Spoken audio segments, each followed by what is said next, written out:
Donc, bienvenue à tous. Merci pour votre participation à ce webinaire. Donc, pour ce webinaire, donc, il va être consacré au géocodage, qui fait un peu suite à un webinaire que j'ai eu l'occasion de présenter au mois de mai 2022. Donc, on va s'intéresser plus spécifiquement à un aspect qui concerne donc la possibilité de trouver les coordonnées géographiques correspondant à une adresse. Donc, pour très brièvement me présenter, donc Van Dieven, je fais partie de l'équipe donc recherche research de SMALS. On est une bonne dizaine de collaborateurs dans cette équipe-là, avec pour principale fonction, on va dire, l'innovation, donc l'introduction de nouvelles technologies au sein de nos membres. Et voilà, donc on fait ceci en creusant un certain nombre de thématiques qui sont présentées ici à l'écran. Il y en a un certain nombre qui sont liés à tout ce qui est data et plus spécifiquement à tout ce qui est Advanced Analytics, donc Geographical Information System Analytics. Et c'est donc dans ce contexte-là qu'on va s'intéresser au géocodage. Donc, de quoi on va parler dans cette présentation? Donc, on va d'abord présenter qu'est-ce que c'est, essayer de définir un peu, entre guillemets, formellement, ce qu'est le géocodage, qu'est-ce qu'on va considérer comme du géocodage, qu'est-ce qui n'en sera pas. Ensuite, on va voir comment est-ce qu'on peut comparer, évaluer différents outils de géocodage. Et puis, on va s'intéresser à trois solutions construites autour de solutions open source. Une construite sur OpenStreetMap, une construite sur un mélange entre OpenStreetMap, donc Nominatim, c'est une partie de OpenStreetMap, et Bestadresse, donc le projet de BOSA. Et puis un dernier basé sur Pelias, donc qui est un outil open source de géocodage. Et puis on va en arriver aux conclusions. Donc on va d'abord définir qu'est-ce qu'on appelle géocodage, quelles sont les principales difficultés qu'un outil de géocodage va devoir traverser, et puis quelles sont les deux grandes, quelles sont les familles d'outils qu'on va retrouver pour faire cette opération. Alors, c'est quoi le concept de base d'un géocodage? C'est de fournir à un outil une adresse sous forme textuelle, et cet outil va la transformer, on va dire, pour en fournir le résultat suivant. Le résultat suivant, il a deux parties. Il a une première partie qui est la partie standardisation de l'adresse, c'est-à-dire que non seulement on a décomposé l'adresse dans ses différents composants, mais on l'a aussi standardisé, hein. Donc le AV Fontenay 20 est devenu avenue Fontenay pour le rue et 20 pour le numéro de la maison, et le 1060 Bruxelles est devenu 1060 Saint-Gilles. Donc ça, c'est la partie nettoyage de l'adresse, standardisation. Ça va servir à faire plein de choses, entre autres tout ce qui concerne la data quality, donc standardisation d'adresse, le fait de pouvoir faire correspondre à des formatages officiels, entre guillemets, la possibilité de découvrir des doublons, le matching entre plusieurs sources de données, mais également des possibilités d'autocomplétion dans un formulaire à la main.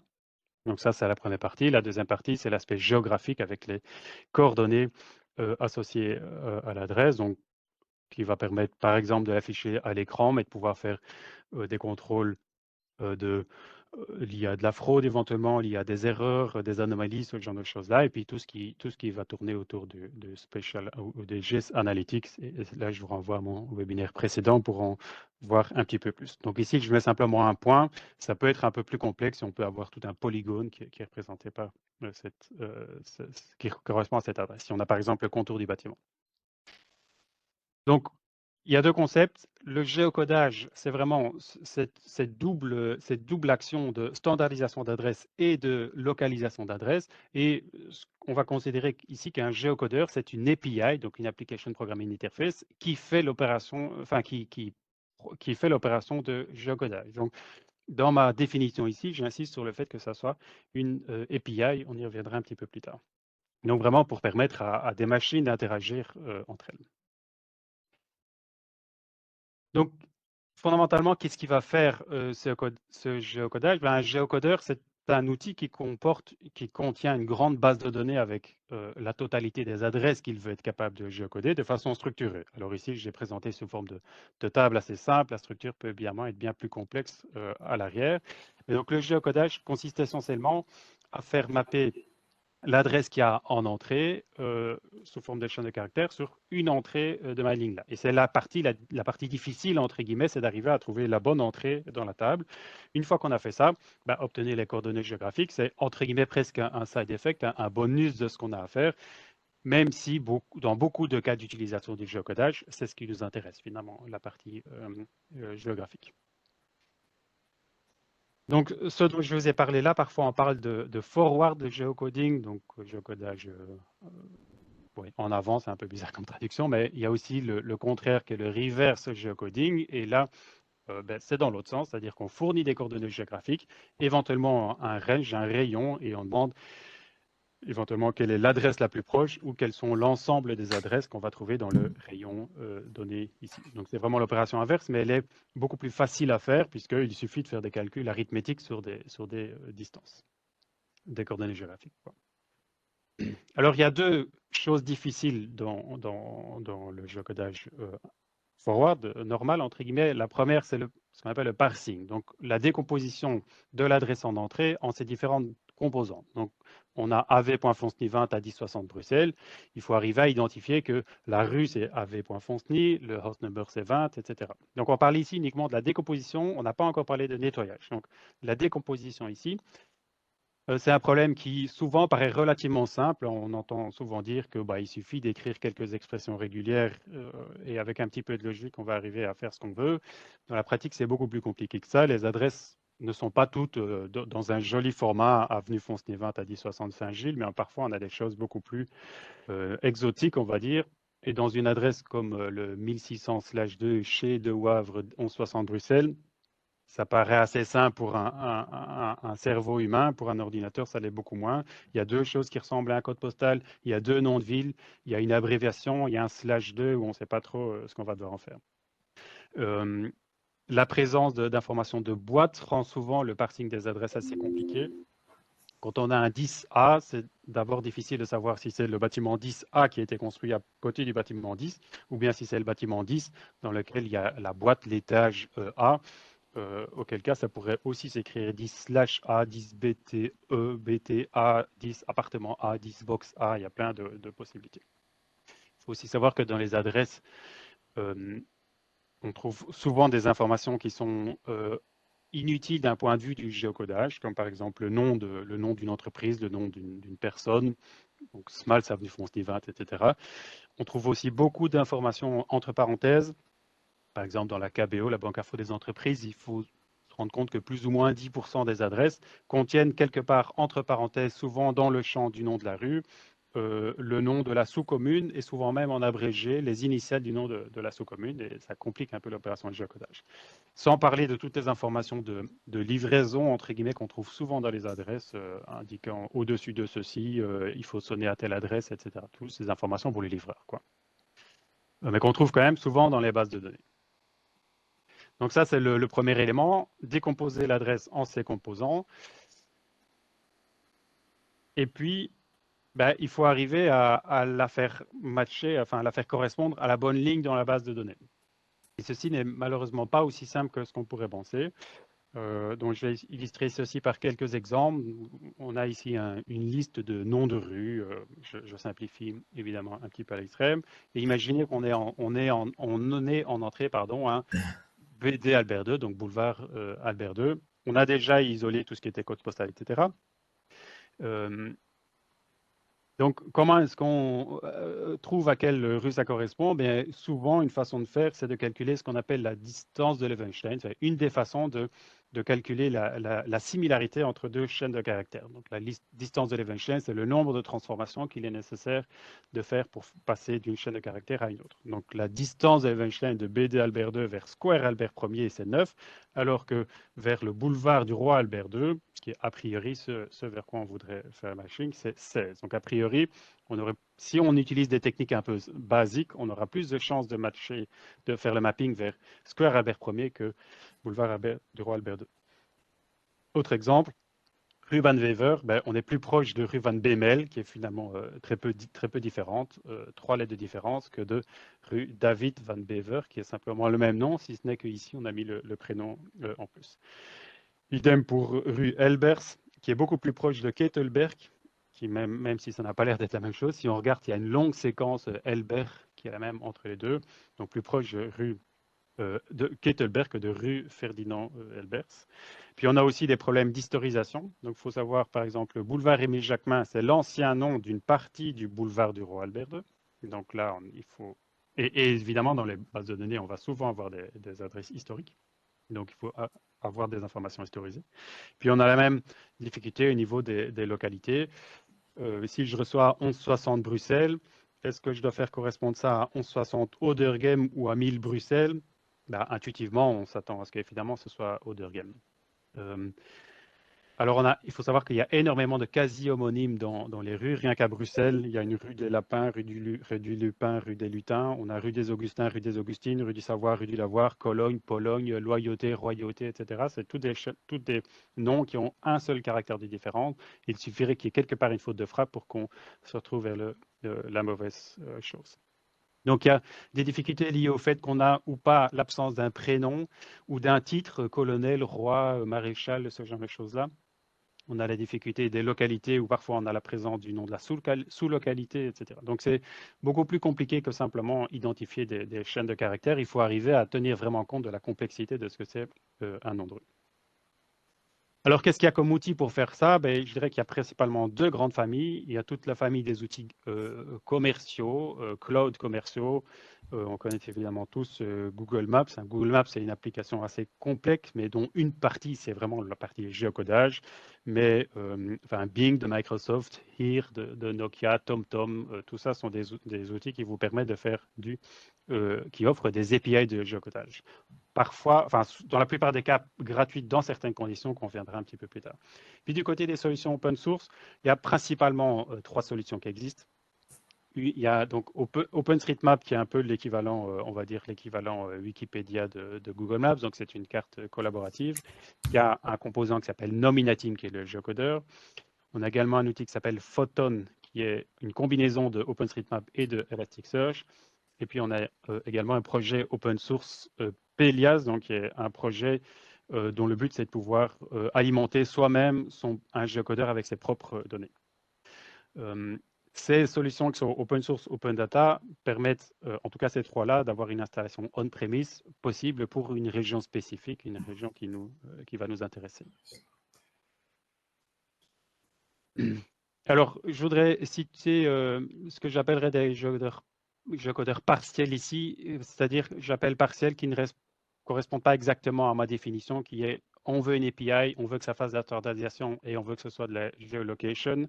Ce qui ne veut pas dire que ce n'est pas des outils très complets, très intéressants, mais techniquement, ils ne correspondent pas à la définition que je donne. Donc, le premier outil qui est Trillium, donc c'est un projet qu'on a chez Smalls ici, qui est un outil extrêmement puissant pour gérer tout ce qui est problème de data quality, qui offre une API, qui offre de la standardisation et qui permet de nettoyer des noms de rue, en tout cas en Belgique, pour des millions de records dans des temps records, entre guillemets, mais dans la version qu'on a chez Smalls, ne permet pas de la géolocalisation.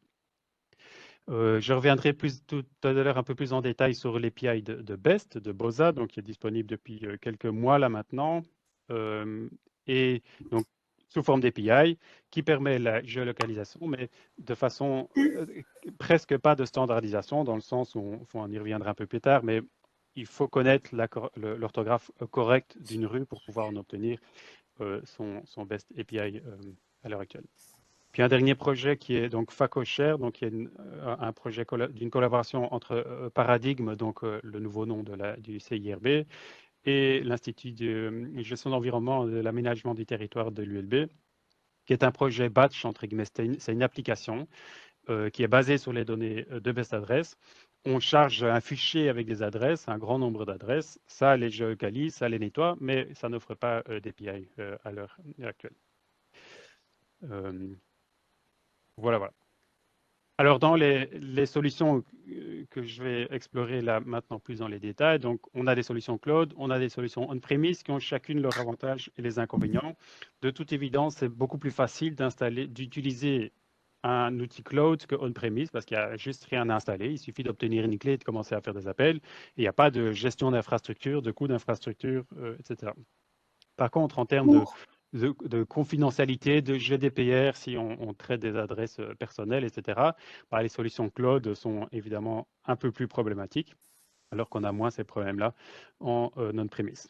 Mais si vous avez à géocoder des millions d'adresses, utiliser une API cloud risque de poser des problèmes, à la fois en termes de temps et en termes de coût. Par contre, comme on le verra, les solutions à l'heure actuelle, cloud sont en termes de qualité du résultat meilleures pour le moment que les solutions on-premise.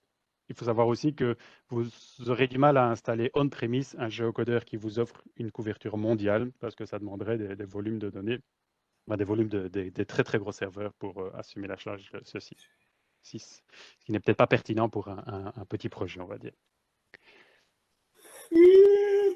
Alors,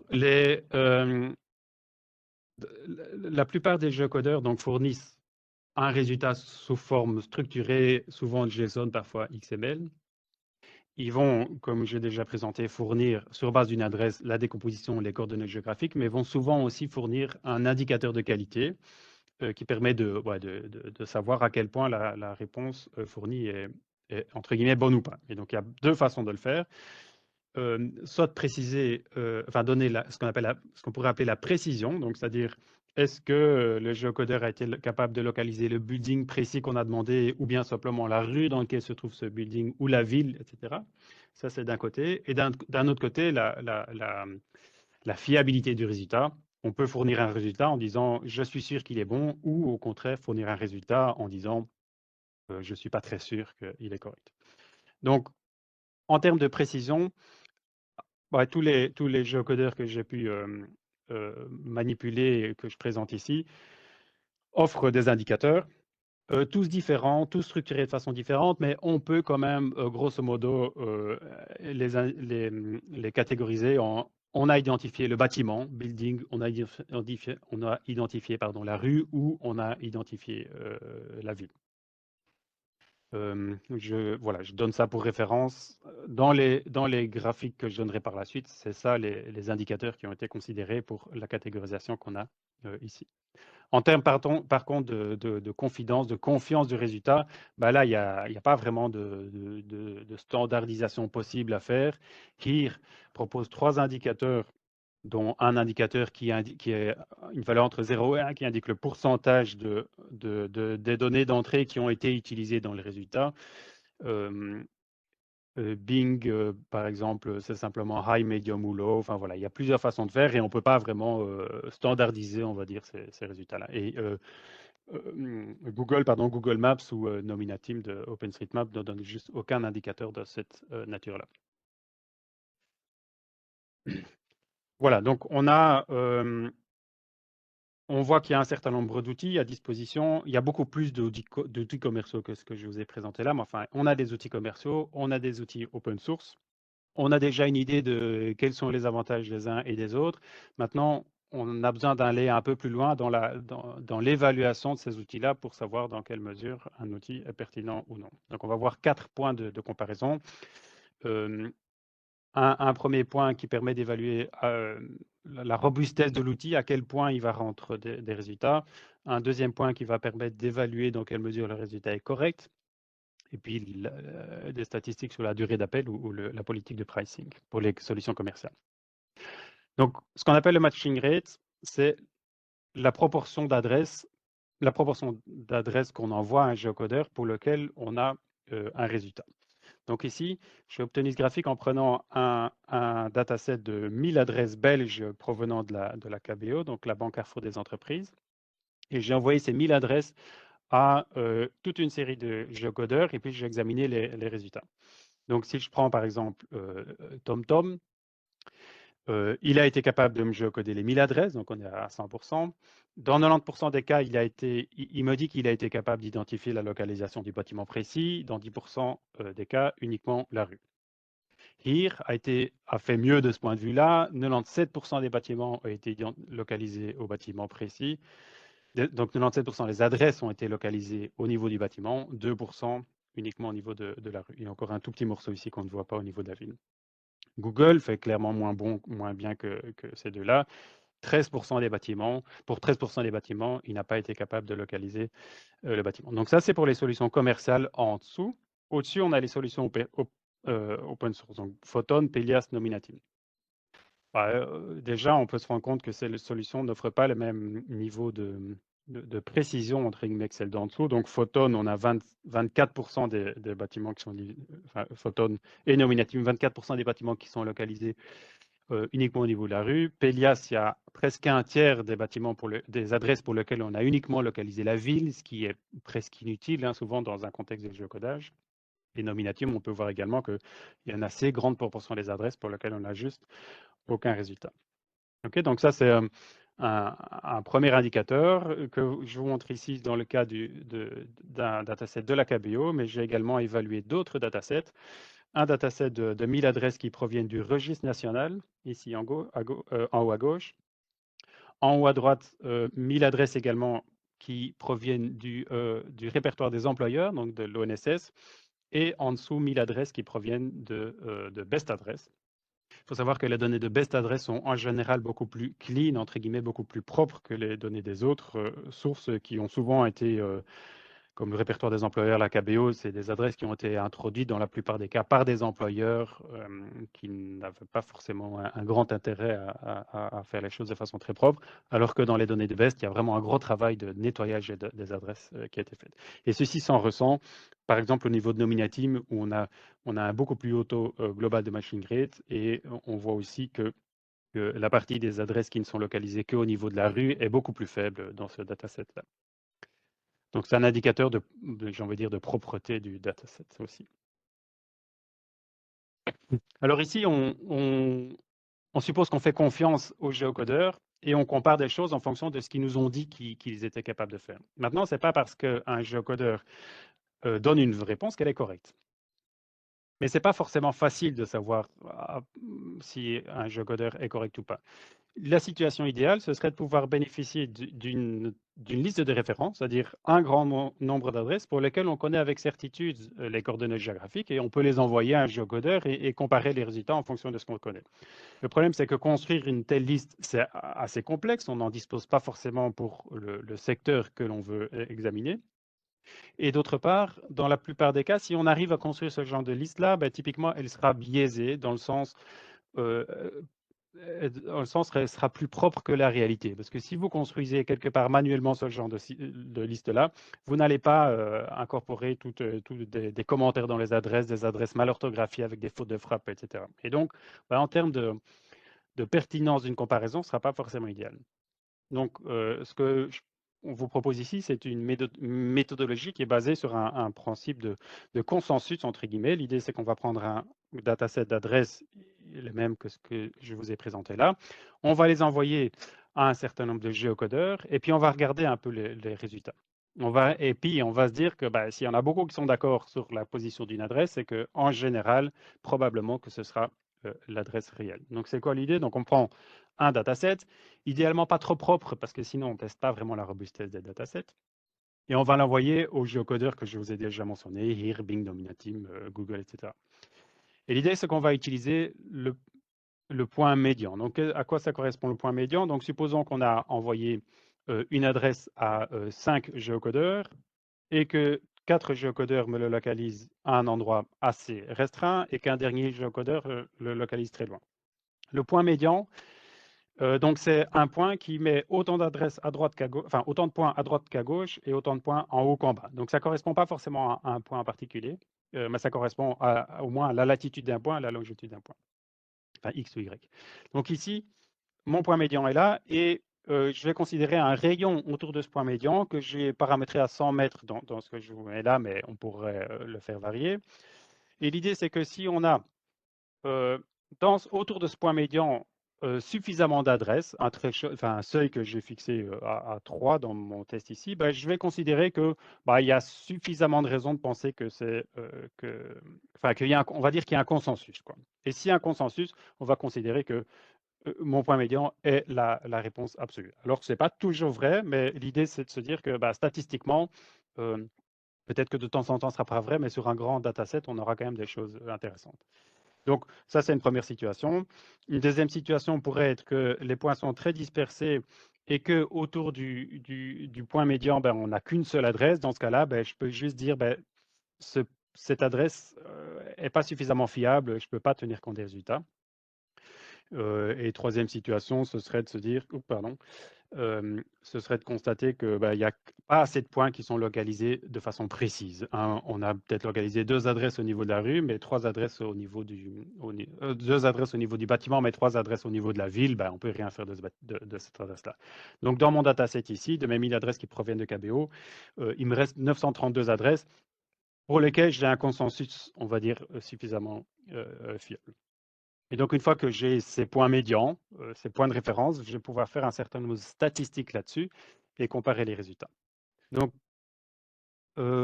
voici à quoi peuvent ressembler ces statistiques-là. Donc, le graphique est peut-être un tout petit peu complexe. Je vais prendre le temps d'expliquer.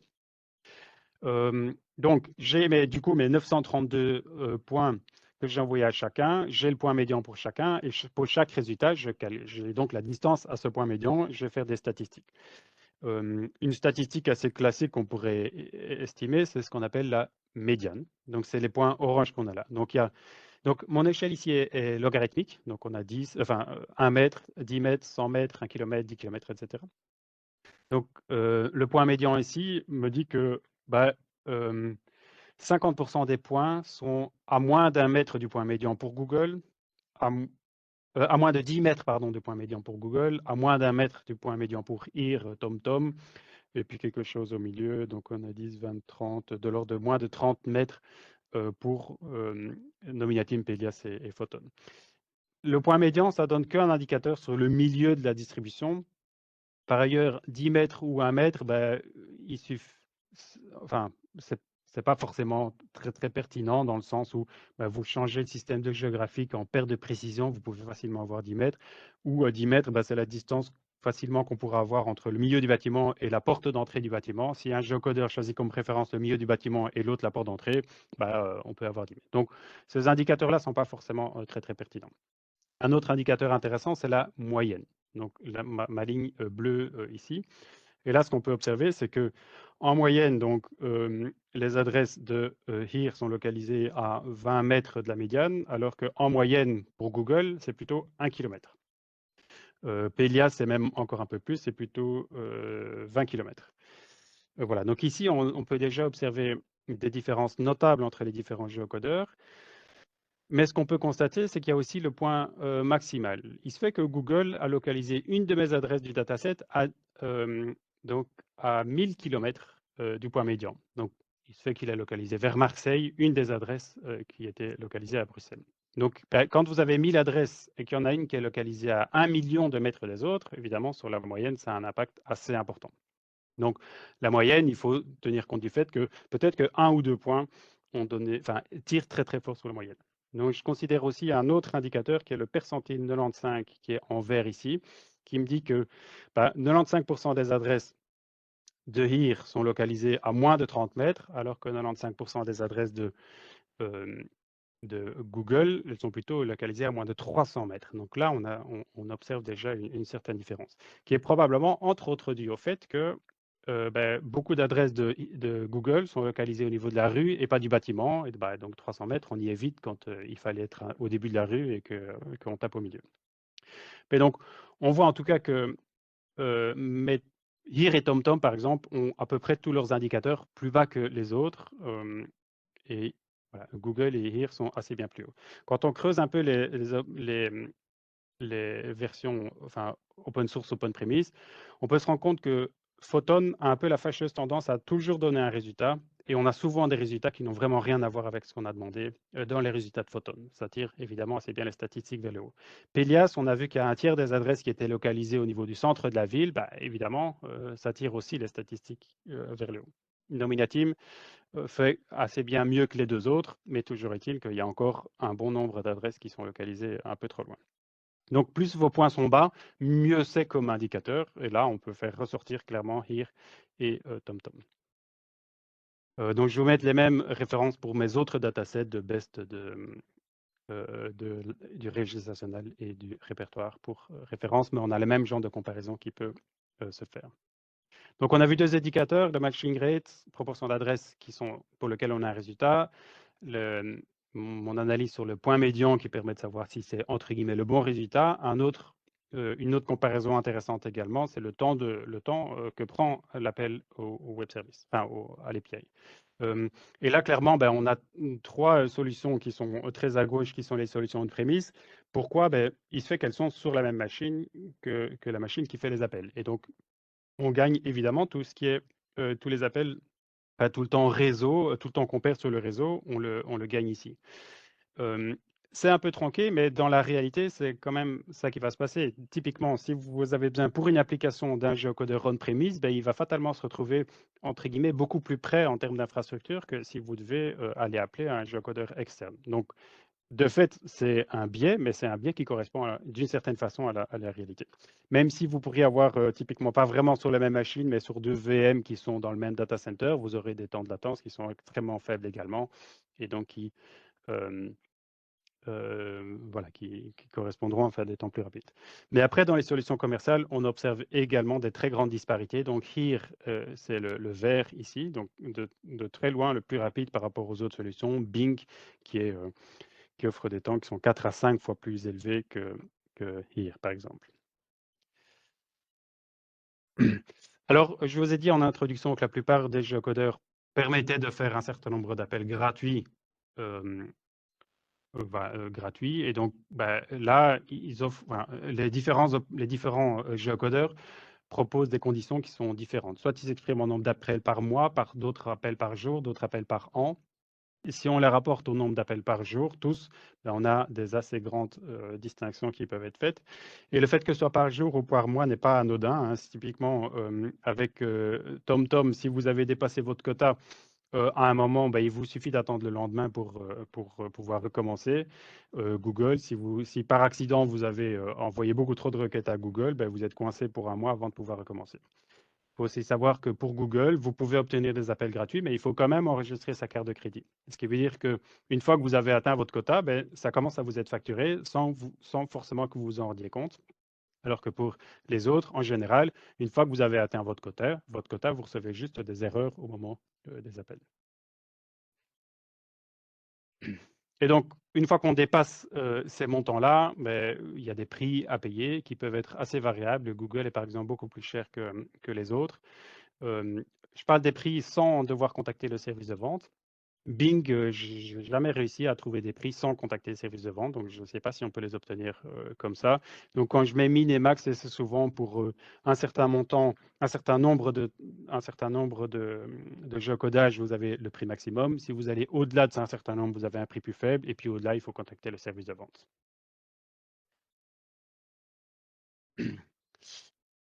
Voilà, donc on a ici un premier aperçu de comparaison des différents géocodeurs. On a les solutions commerciales très faciles à installer et clairement qui sont plus performantes en termes de précision du résultat que les solutions on-premise, mais qui offrent des soucis en termes de confidentialité ou de GDPR. Donc, il s'est fait que j'ai dû travailler sur un projet dans lequel on avait besoin d'une solution on-premise, vraiment on-premise de géocodage pour un grand volume d'adresses, essentiellement belges, mais également étrangères, et qu'à ce moment-là, on a un peu cherché une solution et que Nominatim, donc la solution d'OpenStreetMap, donc Pelias n'existait pas vraiment encore à ce moment-là, en tout cas pour les données belges. Donc, c'était un peu la seule possibilité qu'on avait en installation on-premise. Donc, on a commencé à faire ça. On voulait aussi quelque chose d'assez rapide à mettre en place et pas commencer à faire appel à une grosse société externe pour laquelle on aurait mis des mois avant d'avoir une infrastructure sur place. Donc, on a fait ça et assez vite, on a été confronté à certaines faiblesses de Nominatim, donc ces composants de géocodage d'OpenStreetMap. Il a fallu qu'on trouve des contournements de ces différentes faiblesses et c'est ce dont je vais vous parler avec l'outil Nominatim Wrapper qu'on a développé au-dessus de Nominatim. Donc, on se rappelle que Nominatim a quelques faiblesses.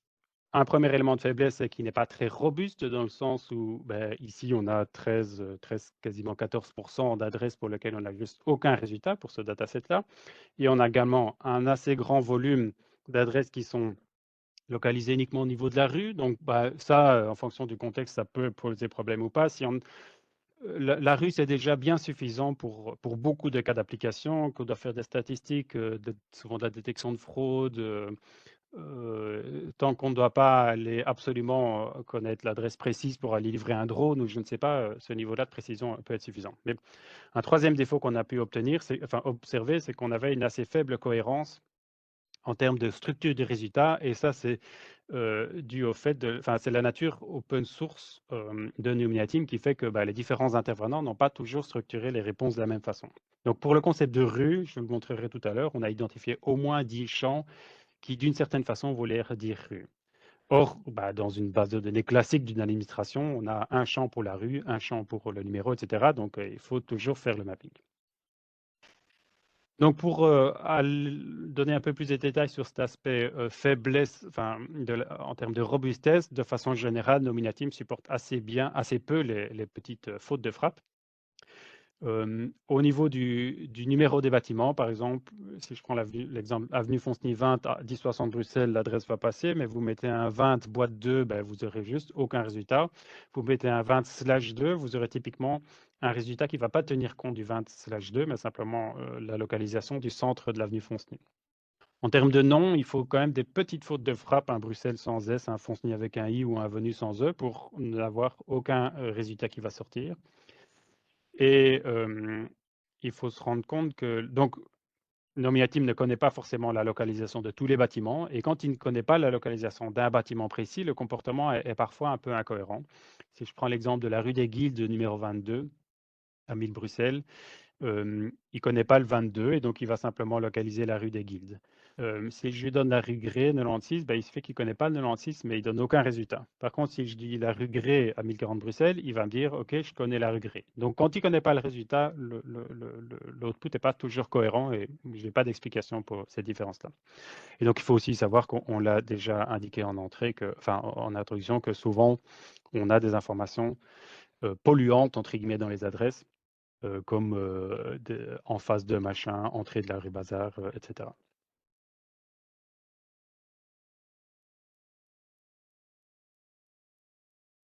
Je parlais de l'incohérence de la mauvaise cohérence de la sortie. Si je prends un exemple d'appel à OpenStreetMap, donc ça ressemble à une URL, on appelle une URL de ce type-là, on a un résultat en JSON. Dans ce cas-ci, on a Road, Avenue Fonceny, Town, Saint-Gilles. Il faut savoir que ce road-là, parfois on a road, parfois pédestrian, footway, path, construction de parc, square, etc. On peut avoir tout ça, ça représente d'une certaine façon la notion de rue. Town, c'est pas pareil, on peut avoir village, city, city district, county, etc. Donc, tout ça, c'est des différences qui peuvent être sensées, qui ont du sens, surtout dans certains pays, mais au total, en général, quand on géocode une adresse pour sa partie standardisation, on veut quand même le faire entrer dans un cadre un peu strict avec un nom de rue, un nom de ville, et donc il faut savoir qu'est-ce qu'on va utiliser. Et ce qu'on a pu observer, c'est qu'il fallait souvent par rapport à la faible robustesse, il fallait souvent un petit changement pour arriver à faire passer une adresse. Donc, si ave.fonceny passe pas, il suffit souvent de remplacer par avenue Fonceny, et là, on aurait un résultat. Si un avenue Fonceny 20 boîte 2 passe pas, peut-être que si on enlève le boîte 2, ça passera. Si rue Grès 96 passe pas, ça vaut la peine d'essayer sans le 96. Si des choses entre parenthèses passent pas, c'est intéressant d'essayer en enlevant les parenthèses. Donc, il y a plusieurs façons de faire ce petit nettoyage. Une première façon, c'est de définir un ensemble d'expressions régulières, euh, classiques, entre guillemets, pour, par exemple, remplacer tout ce qui commence par AV, point, éventuellement suivi d'un espace, par avenue. Il existe un outil qui s'appelle libposta, donc c'est un outil qui est construit avec du machine learning sur des grands datasets d'adresses, qui fonctionne de façon très efficace et à qui on donne une chaîne de caractères et qui va les décomposer dans différents morceaux. Donc, si j'envoie small, ça avenue Fonceny 20, boîte 2, etc., boîte 5, il va y arriver à identifier que small, c'est ce qu'il appelle house, donc le nom du commerce du bâtiment. av.fonceny, c'est la rue. 20, c'est le house number. Boîte 5, c'est le unit, etc. Donc, une fois qu'on a fait cette décomposition-là, c'est assez facile de renvoyer au géocodeur que la partie qui est pertinente, entre guillemets, c'est-à-dire on enlève le small, on enlève le boîte 5. Je vous ai également parlé de Photon tout à l'heure. Donc, Photon est un outil qui combine Elasticsearch et Nominatim. Un peu tendance fort tendance à toujours donner un résultat et donc parfois assez à côté de la plaque, mais peut quand même être un bon compagnon, entre guillemets, quand une adresse passe pas pour voir si on ne peut pas avoir une adresse, enfin s'il n'est pas capable de trouver quand même une adresse qui ressemble à ce qu'on veut.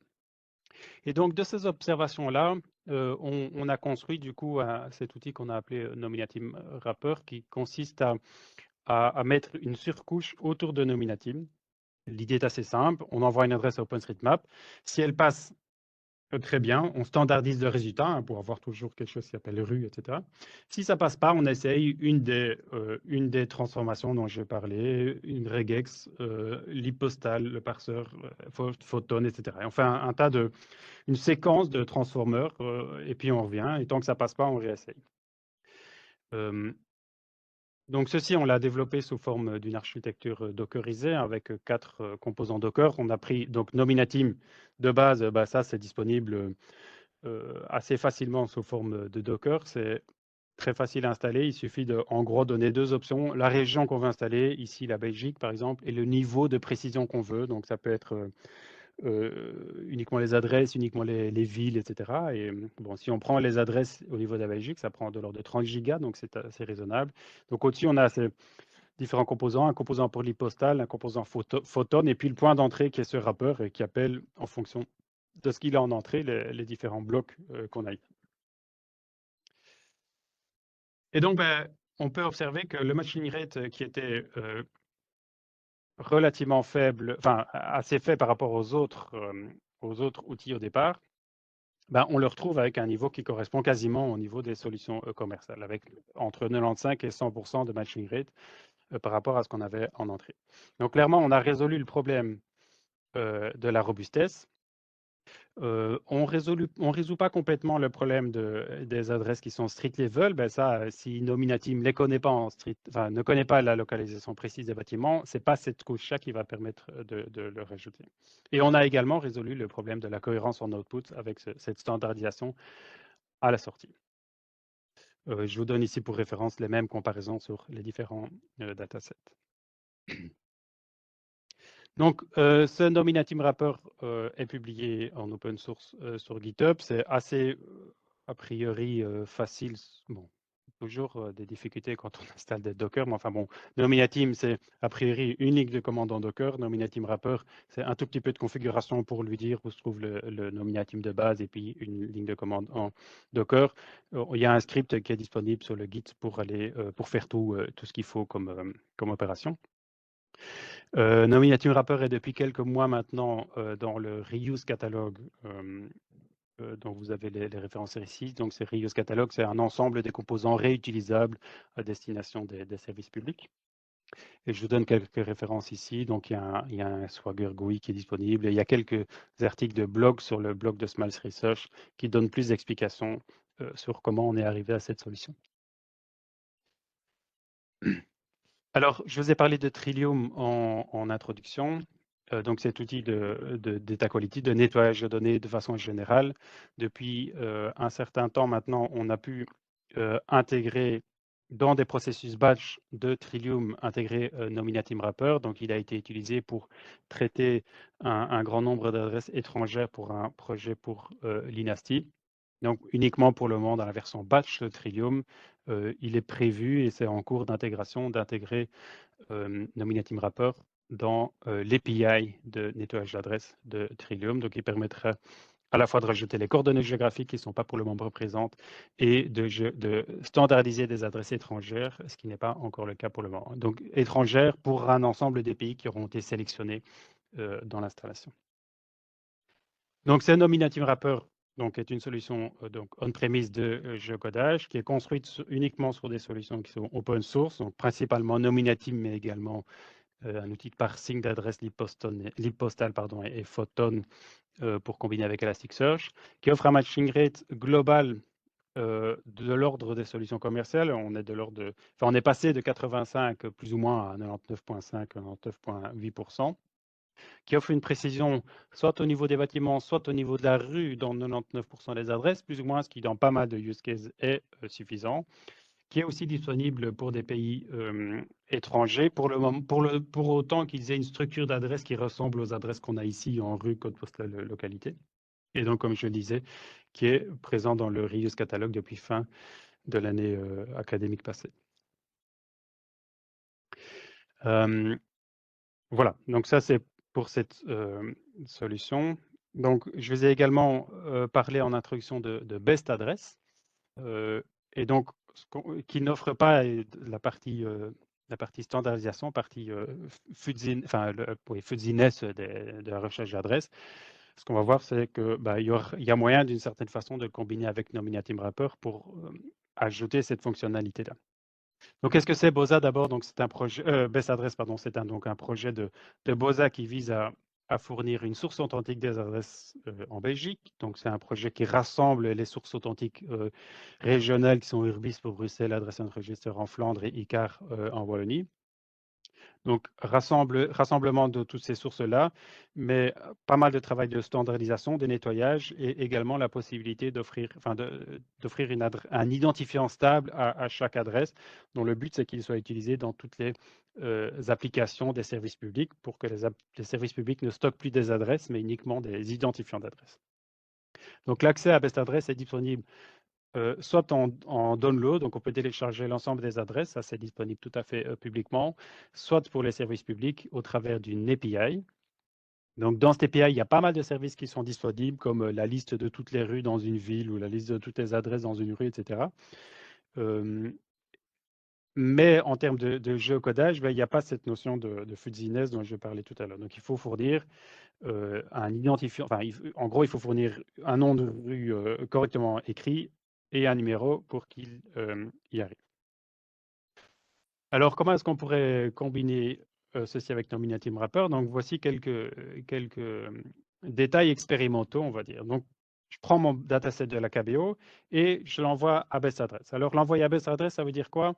Donc, à Best Address, on envoie typiquement un nom de rue, plus un code postal, et on reçoit un identifiant de rue. Puis avec cet identifiant de rue, on peut réappeler Best Address en lui disant, je veux pour cet identifiant de rue-là, tel numéro de bâtiment, donne-moi son adresse. Donc, le dataset qu'on a ici, c'est 74%, c'est il a pu me trouver le bâtiment précis. 8% ici, c'est on a pu trouver la rue, mais on n'a pas réussi à trouver le bâtiment dans la rue. Donc, c'est un peu comme si on avait envoyé l'adresse à Best Address. Ça passe, on a les 74%. Ça passe pas, on essaye sans la rue et on a les 8% ici. Donc ça, c'est grosso modo le schéma qu'on a ici à Best Address, simplement en utilisant Best Address sans autre d'aide que cette petite logique avec ou sans le nom de la rue, avec ou sans le nom le numéro de la boîte, enfin le numéro du bâtiment. Nominatim Wrapper, c'est celui que je viens de vous montrer, il est juste ici en dessous. Donc on arrive par rapport à Best Address à un machine rate plus élevé, mais pas avec un Best ID, pas avec la source authentique. Et donc, voilà, en fonction du contexte, ceci ne convient pas du tout. Par ailleurs, on reste encore plus faible que Best Address en termes de localisation en bâtiment précis. Donc, une première logique, ce serait de dire, souvent les adresses dans les bases de données, elles sont pas bien orthographiées. Je pourrais d'abord l'envoyer à Nominatim Wrapper et puis le résultat de ceci, l'envoyer à Best. Donc, c'est ce que je fais dans ma troisième ligne ici. Et donc, déjà, ici, on voit qu'on augmente sensiblement, on passe de 84 à 92%, le pourcentage global d'adresses localisées, et la partie localisée au niveau du bâtiment monte également de 5%. Mais ce qu'on a pu constater, c'est qu'un certain nombre d'adresses ne sont pas orthographiées comme Nominatim l'orthographie, mais par contre étaient orthographiées comme elle était indiquée dans la KBO. Donc, ce n'est pas forcément tout le temps mieux d'utiliser l'output de la KBO, de Best Address. Donc, l'idée de ma quatrième ligne ici, c'est d'abord de l'envoyer à Best. Si ça passe, très bien. Si ça ne passe pas, on l'envoie à Nominatim Wrapper et l'output de ceci, on le renvoie à Best Address. Et là, de nouveau, on augmente sensiblement la qualité du résultat. Alors, on peut faire encore un petit peu mieux avec la même logique au début, en se disant que si avec le passage par nominatim, ça ne passe toujours pas. Nominatim wrapper, il n'a pas donné uniquement une orthographe de la rue, mais il a également donné des latitudes-longitudes. Et ce qu'on va pouvoir faire, c'est prendre ces latitudes-longitudes, l'envoyer au reverse geocoding de BEST, lui demander quelles sont toutes les adresses qui sont dans un rayon autour de ceci, regarder dans les noms de rue s'il n'y a pas un nom de rue qui est suffisamment similaire avec le nom de rue qu'on avait en entrée, et ceci, le renvoyer à BEST. Et là, on augmente encore les performances. Donc, on arrive à, au total, ici, pour ce dataset-là, 98,2% des adresses qu'on a pu géocoder, dont allez, 97% au niveau de la rue ou du bâtiment. En tout cas, on a déjà fait en peu de choses, finalement, nettement mieux voilà, que l'outil à la base. J'ai que l'outil à la base, mais qui ne, enfin, Best Adresse, clairement, n'estime pas que leur objectif c'est de faire du nettoyage d'adresses. C'est une source authentique qui fournit des adresses, enfin des ID d'adresses qu'on leur fournit correctement, mais il n'y a pas cet objectif de faire ce travail-là. Mais on peut l'enrichir, entre guillemets, de cette façon-là. Voilà, donc même, de nouveau, les autres datasets ici donnent les mêmes comparaisons, les mêmes augmentations, sauf évidemment quand les données viennent de BEST dès le départ, on a dès le départ des très très bonnes performances.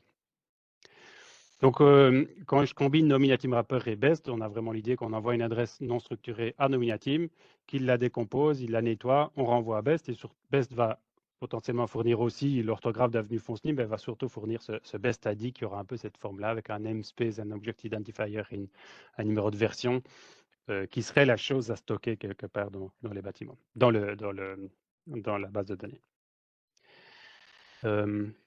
Donc, en combinant Best Address et Nominatim Wrapper, on a quelque part rajouté la fonctionnalité d'adresse cleansing du Best API. Il faut savoir que donc, ceci, ça a simplement été testé, j'ai envie de dire. Ce n'est pas du tout implémenté dans Nominatim Wrapper qui est disponible. On l'a testé dans un environnement de lab comme un proof of concept, mais ça n'a demandé qu'en plus de Nominatim Wrapper, ça n'a demandé que quelques dizaines de lignes de code en Python. Donc, ce serait vraiment pas difficile à implémenter dans un projet réel qui a besoin de rajouter cette fonctionnalité-là supplémentaire.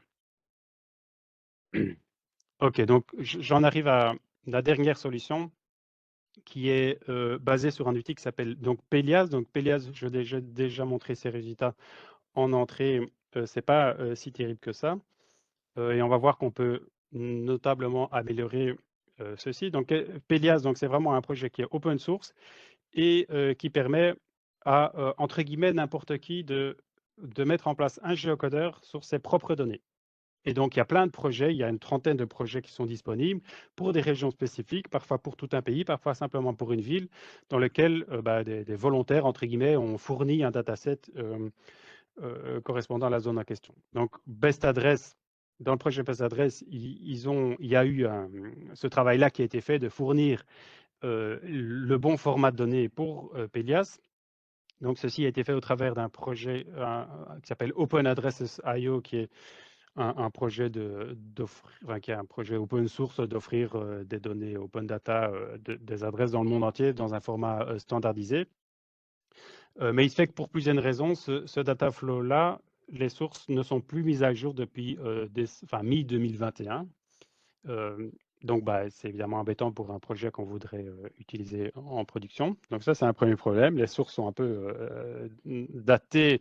Non seulement les modifications qui ont été faites depuis ne sont plus en jour, mais en plus, les nouvelles adresses n'y sont plus, mais en plus, cette adresse a énormément travaillé sur la qualité des données entre-temps. Et donc, voilà, utiliser Pelias tel quel n'est pas une bonne idée. Par ailleurs, on a des gros problèmes de robustesse avec Pelias, comme on a pu le voir, du fait de 30% d'adresses localisées uniquement au niveau de la ville, c'est embêtant. Il faut savoir que la version... Donc, avec Pelias, comme souvent les géocodeurs, on peut soit envoyer une version non structurée, c'est-à-dire une chaîne de caractères complète, soit structurée en disant ça c'est la rue, ça c'est le numéro, etc. Et ce qu'on peut constater, c'est que Pelias, si on lui envoie la version structurée, il se peut que ça ne passe pas, mais que par contre la version non structurée passe, et vice-versa. Donc ça vaut la peine, s'il y a un des deux ne passe pas, d'essayer l'autre. Et on a pu aussi constater que souvent des petites transformations permettaient le passage, en fait un peu comme on a pu le faire avec Nominatim Wrapper.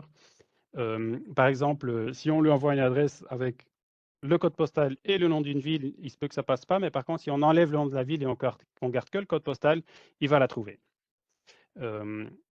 Et puis, le même genre de transformation, nettoyage, les choses entre parenthèses, ce genre de choses-là, permet souvent de faire passer une adresse qui au départ ne passait pas.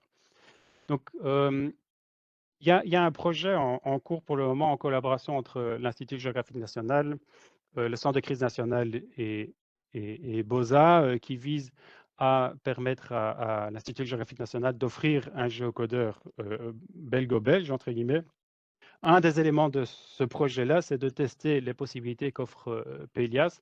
Donc, c'est dans ce cadre de ce projet-là que là, je suis en train de tester la façon d'améliorer Pelias pour offrir quelque chose. Et donc, ce que je vais vous présenter ici, mais on n'en est qu'au stade des évaluations, quoi.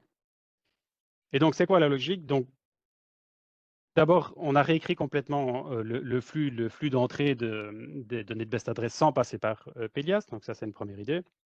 Peut-être qu'un jour, on réarrivera à passer par Open Address, mais pour le moment, ce n'est pas possible. Et puis, on applique le même genre de transformation, la même logique de transformation qu'avec Nomina Team Wrapper, avec des expressions régulières, en enlevant le nom de la ville, en enlevant le nom du numéro, etc., pour arriver à voir si quelque chose finit par passer. Donc ça, c'est la logique dans l'ensemble. Ce qu'on a pu constater aussi, qui serait des pistes d'amélioration dans le futur, c'est que souvent, si un bâtiment précis n'est pas connu, un numéro n'est pas connu, souvent dans Best Adresse, on a quelque chose de proche. Soit on demande 10, on n'a pas de réponse, mais par contre, il existe le 10A, ou bien il existe le 8 et le 12. Et donc, ce genre de choses-là permettrait de faire de l'interpolation, ce qui n'a pas été implémenté dans les graphiques que je vais vous montrer là maintenant. Et de toute évidence, il y a encore des améliorations à faire dans le dataflow qui est pour le moment assez sommaire, dans le dataflow d'entrée des données. Mais toujours est-il qu'avec ceci, on a quand même des très, très nettes améliorations des performances sur Pedias, où bah, non seulement on gagne, voilà, toutes les adresses passent alors qu'il y avait un petit nombre qui passait pas avant, mais surtout, le nombre d'adresses qui n'étaient localisées qu'au niveau de la ville, les 30%, a quasiment disparu. Et donc, on se retrouve maintenant avec des performances en termes de matching rate qui sont à peu près les mêmes que TomTom, par exemple, qui sont encore moins, pour le moment, moins bonnes que Here, mais dans les 8% des adresses qui sont localisées qu'au niveau de la rue, j'ai pu observer expérimentalement que quasiment la moitié, avec de l'interpolation, on aurait pu les localiser plus précisément. Et donc, en gros, on est entre les performances de TomTom et de Here ici, déjà nettement meilleur que ce que Google permet. Bon, comme toujours, les mêmes graphiques de performance pour les autres datasets qui montrent qu'on a le même genre de gains sur différentes qualités d'adresses. Et en termes de précision du résultat, donc par rapport à cette méthodologie de comparaison avec le médian, ce qu'on peut observer, donc Pelias, j'ai appelé ici Pelias Plus, c'est juste pour les slides qu'il fallait bien que je lui donne un nom à cette amélioration-là, mais ça n'a rien qui est publié ou quoi que ce soit. Donc Pelias Plus se trouve ici, donc si on regarde la médiane et la moyenne et le percentile 5 et le percentile 95, on est dans le même ordre que Here et TomTom, donc plutôt, allez, Here est encore un peu meilleur, mais enfin on est à la même chose que TomTom. Le maximum, finalement, ben, c'est le meilleur de tous. Et la médiane, ben, on est aussi en dessous de ce que font tous les autres. Donc on a, disons, quand même plusieurs indicateurs qui permettent d'avoir voilà, c'est quelques petites rajoutes au niveau de Pelias Plus de Pelias qui permettent d'avoir des performances qui sont très très proches de ce qu'offrent les bonnes solutions commerciales de ce qu'on a ici. En termes de temps de calcul, donc Pelias Plus est ici en... Ah oui, j'ai ici appelé NGI Pelias. Bon, c'est pas parce que c'était dans le cadre de ce test ici avec l'UGL. Donc c'est la pique rouge qu'on a ici, donc qui fait un peu plus, évidemment, un peu plus long que Pelias parce qu'il y a cette logique qui est rajoutée en plus, avec une petite queue ici, mais enfin on reste nettement plus rapide que toutes les solutions cloud, mais on se rappelle quand même qu'on est évidemment toujours sur la même machine et donc on gagne tout ce qui est temps de latence, temps de réseau, etc. Voilà, donc j'arrive à la fin de cette présentation. quelques mots pour conclure. Bon, d'abord, je n'ai pas considéré dans cette présentation-là les possibilités de passer par des sociétés externes qui fournissent des solutions GIS assez complexes comme Esri, et vous en avez chez IBM, etc. aussi. Parce que voilà, c'est beaucoup plus complexe. Si vous voulez tester un géocodeur chez Esri, il faut commencer à prendre des contacts avec le fournisseur, établir des contrats d'évaluation, etc. Ce que je n'ai pas voulu faire dans ce cadre-ci. Je ne suis pas convaincu que si vous avez juste un besoin de géocodage, ce soit pertinent de commencer à passer par ce genre de fournisseur. Alors éventuellement, s'il y a des SLA à respecter, ça serait à voir si en termes de support, il y a probablement des choses qui pourraient être, qui pourraient être pertinentes ici. Alors, on ne peut pas aujourd'hui parler de technologie sans poser la question de savoir ce qu'aurait fait ChatGPT. Donc, il y a quand même des choses que permet ChatGPT. Si vous posez la question décomposer l'adresse avenue Fontenay 20 machin, il va donner un résultat assez intéressant. En fait, il va vraiment arriver à décomposer mon adresse ici.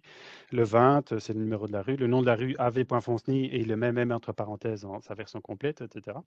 Et puis, si vous avez dans le ChatGPT 4, on peut activer un certain nombre de plugins, dont TomTom. On peut poser la question où se trouve-t-elle? Et il va utiliser TomTom pour montrer exactement où se trouve cette adresse-là. Donc, quelque part, oui, ChatGPT permet de faire du géocodage. Alors, est-ce que c'est pertinent d'utiliser ChatGPT pour faire du géocodage? Pour moi, non. Parce que qu'est-ce qu'il fait là? Simplement, il utilise TomTom. Si vous avez déjà l'adresse, envoyez-la directement à un outil qui sait exactement ce qu'il doit faire plutôt que de passer par ChatGPT. Mais bon, c'est quand même intéressant de voir que si on veut s'amuser à discuter le géocodage d'une adresse, il va pouvoir le faire. Alors, donc, dans cette présentation, j'ai eu l'occasion de comparer trois grandes familles de solutions, on va dire, les solutions cloud, les solutions open source et des variantes adaptées de solutions open source. On a pu constater que les solutions cloud avaient une qualité assez variable, avec vraiment tout ce qui ne se comporte pas de la même façon. Elles ont l'avantage, toutes en tout cas, d'être très faciles à installer. Il n'y a pas de vraie installation, si ce n'est d'obtenir une clé d'accès. Vous avez directement quelque chose qui a une couverture mondiale.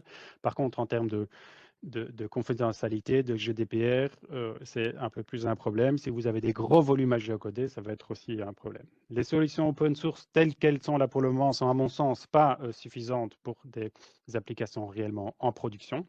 Pour faire du géocodage, on s'entend bien. Mais par contre, elles ont l'avantage d'être on-premise et si on ne tient pas compte des coûts d'infrastructure, sont gratuites à l'usage, on va dire. Mais il faut gérer l'infrastructure, il faut gérer la gestion de toutes ces solutions-là. Les dernières solutions adaptées que j'ai présentées, donc toutes les solutions qui sont basées sur des solutions open source, atteignent en général à peu près les performances des solutions commerciales, sont également en prémisse et gratuits d'usage, mais clairement, non seulement il faut gérer l'infra, le management, mais il y a aussi quelque part une maintenance à assurer pour le développement de ces outils-là. Si on regarde un peu plus dans les détails, de mon expérience, pour moi, HERE est le meilleur géocodeur commercial que j'ai pu trouver sur bien des aspects. Très facile évidemment à installer, très bonne qualité, mais de nouveau, voilà, il faut faire attention aux limitations GDPR, etc. Dans les deux solutions adaptées, je vous ai présenté plus en détail ici, Nominatim Wrapper et Pelias Plus ont deux avantages, ont l'avantage d'être on-premise, très rapide, pour autant que vous puissiez l'installer près de votre consommateur, on va dire. L'avantage de Nominatim Wrapper est d'être basé sur des données qui viennent d'OpenStreetMap, ce qui est intéressant, par exemple, si vous voulez afficher les données sur OpenStreetMap, il ne risque pas d'avoir de décalage, entre guillemets. Et ça peut fonctionner grosso modo pour n'importe quelle ville. Il vous suffit d'avoir n'importe quel pays, pardon, il vous suffit d'avoir instancié Nominatim avec les pays qui vous intéressent. Pelias, c'est un peu plus compliqué. On a une bonne qualité. C'est basé sur Best Address, donc ça c'est intéressant. On peut obtenir les ID Best Address. Enfin, je dis on pourra obtenir parce que clairement, c'est pas encore un outil mature, il n'est pas encore du tout prêt. Et en termes de couverture, chaque zone disponible nécessite une infrastructure complètement différente, des configurations différentes. Voilà. Donc vous ne pourrez pas difficilement avoir Pelias avec des données mondiales, quoi. Donc, pour vraiment conclure, Clairement, choisir un géocodeur, c'est une tâche assez complexe, hein. Il ne suffit pas de prendre le premier qu'on aurait vaguement testé comme ça. De toute évidence, si on a la possibilité de choisir une solution cloud, honnêtement, autant le faire. Ça veut dire quoi avoir la possibilité? Supposons que vous n'ayez pas beaucoup d'adresses à géocoder et que vous n'ayez pas de problème de confidentialité. Bah, enfin, je prends par exemple, enfin, mettons que vous devez géocoder, géolocaliser l'ensemble des antennes locales d'une administration, forum, ce genre de choses-là, où vous travaillez pour une régie des bâtiments, vous avez besoin de localiser tous vos bâtiments. Il n'y aura pas un grand nombre et il n'y a pas de confidentialité. Ça ne vaut pas la peine de se casser la tête avec des solutions de prémices. Il faut aussi savoir que des solutions hybrides sont possibles. Donc hybride, ça peut vouloir dire deux choses. Par exemple, vous pourriez utiliser deux instances de Nominatim Wrapper, une pour la Belgique avec un niveau de précision au niveau de la rue, une pour le monde avec un niveau de précision au niveau de la ville, par exemple, qui permettrait, en fonction de ce qu'on a à géocoder, d'aller plutôt vers l'un et vers l'autre, avec évidemment pas le même niveau de précision, mais peut-être qu'en fonction du business, ça peut suffire. Ou bien avoir pour les adresses en Belgique, mettons Nominatim Wrapper ou Pelias, et puis pour les adresses hors Belgique, bah, vous allez vers Bing, Here, etc. Ça, c'est aussi une possibilité. En fonction de ce qu'on va devoir faire, est-ce qu'on va devoir faire est-ce qu'on est focalisé plutôt sur la standardisation ou bien sur la localisation géographique, bah, ça va vous mener sur un choix différent. Et voilà, je vous invite à suivre l'évolution de ce projet avec l'IGN.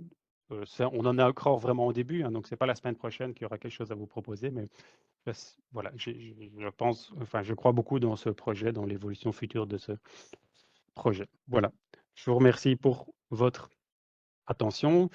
Donc, j'ai vu qu'il y avait un certain nombre de questions qui étaient arrivées sur le chat. Voilà, peut-être qu'on peut parcourir l'une ou l'autre de ces questions.